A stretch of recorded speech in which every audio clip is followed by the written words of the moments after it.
Morning friends. Maths pedagogy के बारे में हम परिचर्चा करेंगे।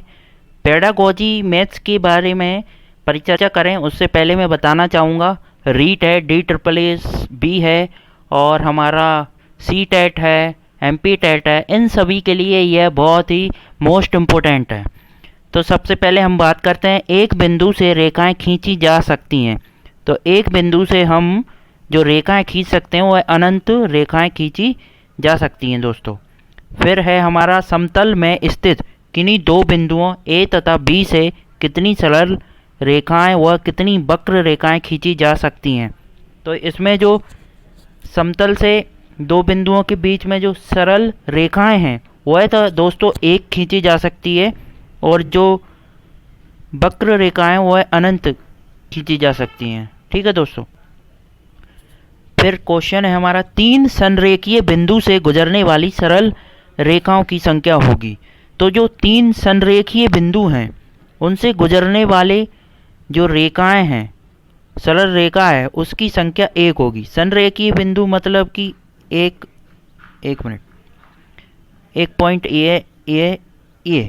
तो इनसे जो सरल रेखा खींची जाएगी तीनों से मिलकर के, वह जो सरल रेखा होगी वह एक होगी।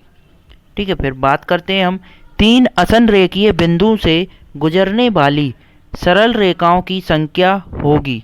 तो तीन असंरेखीय बिंदु मतलब कि कहीं पे भी पॉइंट ऐसे रख दिए, जैसे कि हमने एक यहाँ पे ले लिया, एक यहाँ पे ले लिया, एक यहाँ पे ले लिया। अब इनका यदि सरल रेखा खींचे हम, जैसे कहीं इनको मिला है, तो ये कुछ भी नहीं है दोस्तों। तो एक भी नहीं खींच सकते हम। असंरेख बिंदुओं से कोई भी सरल रेखा नहीं खींच सकते हैं। फिर नेक्स्ट देखते हैं हम कि पांच असंरेखीय बिंदुओं को लेकर खींची जाने वाली सरल रेखाओं की संख्या होगी। तो इसके लिए फॉर्मूला हमारा होता है दोस्तों n-1/2। तो हमने यहाँ n की जगह 5 रखा और 5 - 1/2 करेंगे, तो यहाँ 5 × 4/2। तो इसका आंसर निकल के आएगा हमारा 10। तो पांच असंरेखीय बिंदु लेकर के जो खींची जाने वाली सरल रेखा है, इसका हमारा क्या आंसर होगा? 10। तीन या तीन से अधिक बिंदु एक ही रेखा पर स्थित हों तो वे बिंदु कहलाते हैं। तीन या तीन से अधिक बिंदु एक ही सरल रेखा पर स्थित हों तो वह हमारा क्या कहलाते हैं? संरेखीय बिंदु कहलाते हैं। क्या कहलाते हैं? संरेखीय बिंदु।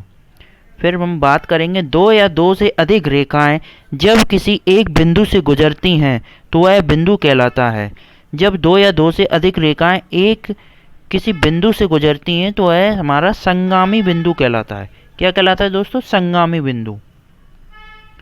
फिर हम देखते हैं, एक ही बिंदु से गुजरने वाली दो किरणें कोण का निर्माण करती हैं तथा उस बिंदु को कहा जाता है।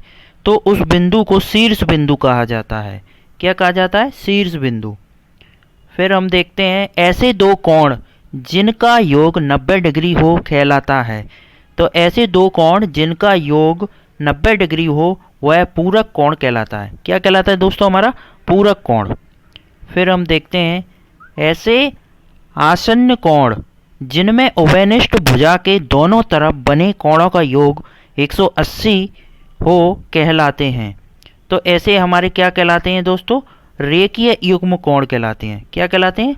रेखीय युग्म कोण कहलाते हैं, जो आसन्न कोण जिनमें उभयनिष्ठ भुजा के दोनों तरफ बने कोणों का योग 180 हो।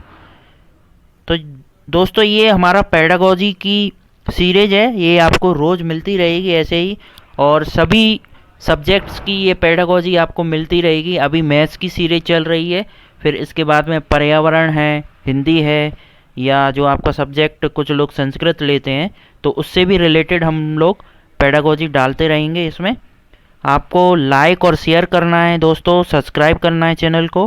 ठीक है दोस्तों, तो मिलते हैं नेक्स्ट वीडियो में। धन्यवाद।